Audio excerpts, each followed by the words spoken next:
కుంభం వారికి గనక చూసుకున్నట్లయితే 6వ భావంలో గురువు, శుక్రుడు, బుధుడు ఈ 3 గ్రహాలు కలిసి ఉంటున్నాయి 6వ భావంలో. ఎప్పుడైతే ఈ 3 గ్రహాలు కలిసి ఉంటున్నాయో రాశిలో రాహు ఉంటూ ధనస్థానంలో మీకు ఏలినాటి శని నడుస్తూ 3లో ఉండే కుజుడు కూడా 4లోకి మారిపోయాడు, మరియు పంచమ రవి, సప్తమ కేతు. మరి ఒక గ్రహం గనక ఒక రాశిలో ఉన్నప్పుడు ఒక యోగాన్ని, ఒక నక్షత్రంలో ఉన్నప్పుడు యోగాన్ని, యోగం అంటే కలయిక, మరియు శుక్ర బుధులతో కలిసి ఉంటున్నాడు గురువు 6వ భావంలో. దీనివల్ల మీకు కలిగేటువంటి ఫలితాలు, ఏ దేవతారాధన చేయాలి, ఇటువంటి విషయాల పట్ల మీకు జాగ్రత్తగా ఉండాలి అనేటువంటి అంశాలు చెప్తుంది నేనైనప్పటికీ చెప్పిస్తుంది సాక్షాత్ లలిత అమ్మవారిగా భావిస్తూ ఆ లలితాంబిక అమ్మవారి యొక్క అనుగ్రహం మీకు పరిపూర్ణంగా కలగాలని మనస్ఫూర్తిగా కోరుకుంటూ, ఇక్కడ 6వ భావం అనేటువంటిది వృత్తిని అభివృద్ధి పరిచేటువంటి స్థానం కూడా. నిత్య జీవితంలో కొంత అభివృద్ధికరంగా ఉద్యోగ అవకాశాలు రావడానికి మీకు ఏలినాటి శని నడుస్తున్నప్పటికీ ఏలినాటి శని ప్రభావాన్ని తగ్గిస్తుంది. 2లో ఉండే శని మీద 6 నుంచి 2వ స్థానాన్ని చూస్తుంది. అంటే 9వ భావం దృష్టి ఉంటుంది, 9వ దృష్టి ఉంటుంది గురువుకి. అలా 2 శుభగ్రహాలతో కలిసినటువంటి దృష్టి ధనాభివృద్ధిని ఇస్తుంది, గుర్తుపెట్టుకోండి. కాబట్టి ధనాభివృద్ధి మూలంగా మీకు మంచి ఫలితాలు రావడము, మరియు అదేవిధంగా ఈ శని ఎప్పుడైతే 2లో ఉన్నాడో గతంలో ఆగిపోయిన ధనం కొంతవరకు రావడము, ఉద్యోగ అవకాశాలు పెరగడము, రుణాలు లభించడము. కాకపోతే ఎప్పుడైతే మీకు శుక్రుడు గురువు 6లో ఉన్నారో స్త్రీలతోని, గురువులతోని, బిజినెస్ పీపుల్స్తోని, బంధువర్గంలో వారితో కొంత ఘర్షణ వాతావరణం మాత్రం కూడా ఇస్తుంది ఇక్కడికి. అదేవిధంగా కాస్త ఏదైనా భూములు, గృహాలు కొనుగోలు చేసేటప్పుడు కూడా కాస్త చూసి కొనుగోలు చేయండి. వివాదాస్పదమైనటువంటి భూములు, వివాదాస్పదమైనటువంటి గృహాలు తీసుకునేటువంటి యోగం కనబడుతుంది. ప్రధానంగా ఇక్కడ సప్తమంలో కేతు ఉన్నాడు కాబట్టి సప్తమ కేతువు వివాహ సంబంధించినటువంటి విషయంలో, లగ్నరాహువు సప్తమ కేతు ఉన్నందుకు వివాహ నిర్ణయాలు ఇటువంటి విషయాల్లో మీకు శుక్రుడు 6లో ఉంటూ సప్తమంలో కేతు ఉండడం కూడా సరైనటువంటిది కాదు వివాహం విషయాల్లో. కాబట్టి ఈ యొక్క విషయంలో కూడా ఇది కొంత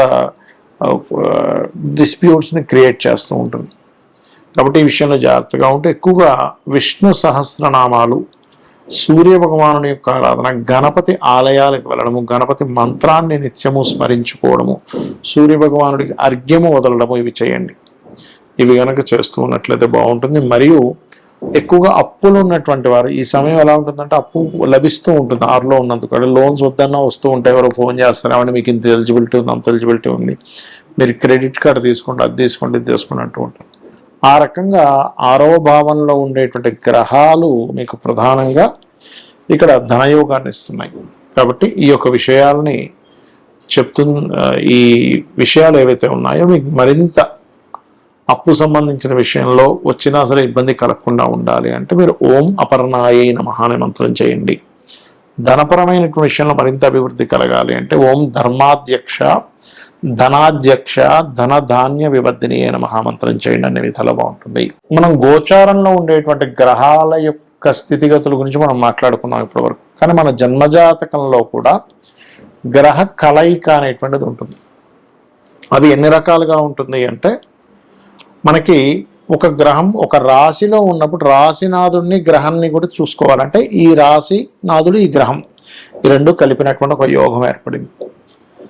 ఆ గ్రహం మరలా ఒక నక్షత్రంలో ఉంటుంది, ఆ రాశిలో ఉంటుంది, ఆ 3 కలిపిన ఒక యోగం. అలా కాకుండా ఇంకో గ్రహంతో కలిసి ఉంది అనుకోండి, అప్పుడు ఆ 4 కలిసిన యోగం అంటే రాశి, నక్షత్రము, ఇంకో గ్రహంతో. అలా కాకుండా మనకి 2 గ్రహాలు 3 గ్రహాలతో కూడా కలిసి ఉంటాయి. అష్టగ్రహ కూటమిలో కూడా పుట్టిన వాళ్ళు ఉంటారు. అయితే మరలా అవి లగ్నాన్ని బట్టి ఏ గ్రహాలు ఎక్కడెక్కడ ఏ ఆధిపత్యం పొందాయో దాన్ని బట్టి రిజల్ట్ అనేటువంటిది ఉంటుంది. అయితే ఈ విషయాన్ని మీకు ఎందుకు చెప్తున్నా అంటే ఇందులో మనకి శుభగ్రహాల కలయిక, క్రూర గ్రహాల కలయిక అని 2 విధాలుగా ఉంటుంది. అందులో సహజ శుభగ్రహాలు కలయిక, మీ లగ్నానికి యోగకారకుల యొక్క కలయిక అని ఉంటుంది. మరలా అంటే ఇప్పుడు 2 వ్యక్తులు కలిశారు, ఆ 2 వ్యక్తులు బాగా క్రైమ్ చేసే పీపుల్ అనుకోండి, ఇంకో కొత్త క్రైమ్ చేయడానికి ఎక్కువ ఆస్కారం ఉంటుంది. 2 వ్యక్తులు మంచి సంఘ సంస్కర్తలు, మంచి చేయాలనే బుద్ధి కలిగిన వాళ్ళిద్దరూ కలిస్తే ఒక మంచి చేయాలనే బుద్ధి ఆలోచన వస్తుంది. అలా కాకుండా ఒక మంచివాడు, ఒక క్రిమినల్ కలిస్తే ఏమవుతుందంటే ఈ క్రిమినల్ యొక్క ఆలోచనలని మంచివాడికి కొంత అంటే ఛాన్సెస్ ఉంటాయి. ఈ మంచి ఆలోచనతో ఉన్నటువంటి వ్యక్తి యొక్క స్వభావం కొంత క్రిమినల్కి ఆలోచింపచేసేలాగా ఉంటుంది. అలాగే గ్రహాలు కూడా ఏంటంటే మీకు ముఖ్యంగా ఈ క్రూర గ్రహాలు అంటాం. అంటే ఏమిటి అవి? రాహువు, రవి, కుజుడు, కేతువు నీచంలో ఉండేటువంటి గ్రహాలు. ఈ గ్రహాలు ఎప్పుడైనా సరే మీ జన్మజాతకంలో మీకు 3వ భావంలోని, 6వ భావంలోని, 10వ భావంలో ఉంటే చాలా మంచిది. లాభభావంలో కూడా చాలా మంచిది. అంటే ఇక్కడ నేను మీకు ఈ విషయాన్ని ఎందుకు షేర్ చేస్తున్నానంటే ఈ గ్రహాల యొక్క కలయిక కొన్ని స్థానాల్లో మంచి ఫలితాలు ఇస్తుంది. అదేవిధంగా శుభగ్రహాలు అంటే గురువు, శుక్రుడు, బుధుడు, పూర్ణచంద్రుడు ఇవేవైతే ఉంటాయో ఈ గురు, శుక్ర, బుధ, పూర్ణచంద్రుడు అనేటువంటి గ్రహాలు లగ్నంలో కానీ, అంటే లగ్నంలో ఉంటే స్వభావం, చక్కటి స్వభావాన్ని, ధనభావంలో ఉంటే ధనానికి ఎక్కడ ఇబ్బంది లేకుండా కలిగించడము, మరియు అదేవిధంగా మీకు చతుర్థంలో ఉంటే మంచి గృహయోగాన్ని, పంచమంలో ఉంటే మంచి విద్యాయోగాన్ని, మరియు చతుర్థంలో ఉంటే విద్యాయోగము, గృహయోగము, పంచమంలో ఉంటే సంతాన యోగాన్ని, మంత్రయోగాన్ని ఇస్తూ, సప్తమంలో ఉంటే మంచి జీవిత భాగస్వామిని, మరియు అష్టమంలో ఉంటే తాతగారు ఆస్తి సంబంధించిన విషయాల్లో అనుకూలత, 9లో ఉంటే మంచి గురువుని ఇలా ఇస్తూ ఉంటుంది. 12లో ఉంటే మంచి జీవిత భాగస్వామి, మంచి తండ్రి నుంచి ఆస్తి రావడం ఇలా ఇస్తూ ఉంటుంది.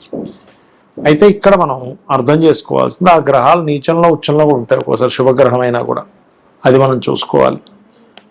ఇక ఈ యొక్క గ్రహాలు రివర్స్లో ఉన్నాయనుకోండి, అదే ఉదాహరణకి పాపగ్రహాలు శుభస్థానాల్లో ఉన్నాయి, 2లో ఉన్నాయి, గొడవలు కుటుంబ సభ్యులతో, 4లో ఉంది ఏదైనా ప్రాపర్టీ తీసుకుంటే గొడవ, 5లో ఉండి సంతానంతో, ఫ్రెండ్స్తోనే, ప్రేమించిన వారితో గొడవలు, 12లో ఉన్నాయి అనవసరమైన వ్యసనాలు. ఇలా ఒక్కొక్క గ్రహం యొక్క ఫలితము పలానా రాసుల్లో ఉన్నప్పుడు, పలానా భావాల్లో ఉన్నప్పుడు మారిపోతూ ఉంటుంది. అలాంటప్పుడు ఏమి టెన్షన్ పడకుండా ఒకటే గుర్తుపెట్టుకోవాలి, ఏ గ్రహాలు అయితే మీకుండి ఆ మహాదశలు నడుస్తున్నాయో. ఇక్కడ మరొక కీలకమైనటువంటి అంశం ఏమిటంటే ఆ గ్రహ కలయికి సంబంధించిన మహాదశలు, అంతర్దశలు రావాలి. రాకుండా ఏమీ ఎప్పుడు ఇబ్బంది పెట్టదు. అంటే మనకు ఆ కర్మ రాదనమాట. ఇక్కడ గ్రహం ఇబ్బంది పెట్టడం కాదు, మనకు ఆ కర్మ ఆ రూపంలో మంచి కానీ చెడు కానీ వస్తుందని అర్థం. ఆ మహాదశలు, అంతర్దశలు వచ్చినప్పుడు మాత్రమే మీరు దాన్ని అర్థం చేసుకోవాలి, ఆలోచించాలి, దానికి సంబంధించిన రెమెడీ చేసుకోవాలి. అంటే దానం ఇవ్వడము, ఆ మంత్ర సాధన చేయడం చేస్తూ ఉంటారు.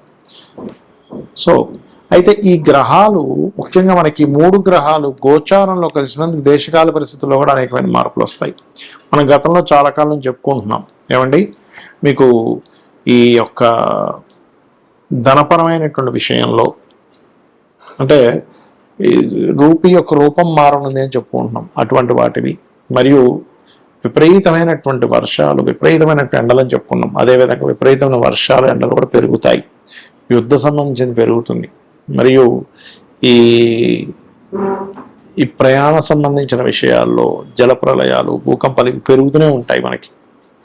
కాబట్టి ఈ నదీ స్నానాలకు వెళ్ళినటువంటి వారు, ఈ నదుల దగ్గర, సముద్రాల దగ్గర, అంటే నీటికి దగ్గరగా నివసించేటువంటి వారు చాలా కేర్గా ఉండాలి ఇప్పుడు ఉండేటువంటి కండిషన్స్ వల్ల.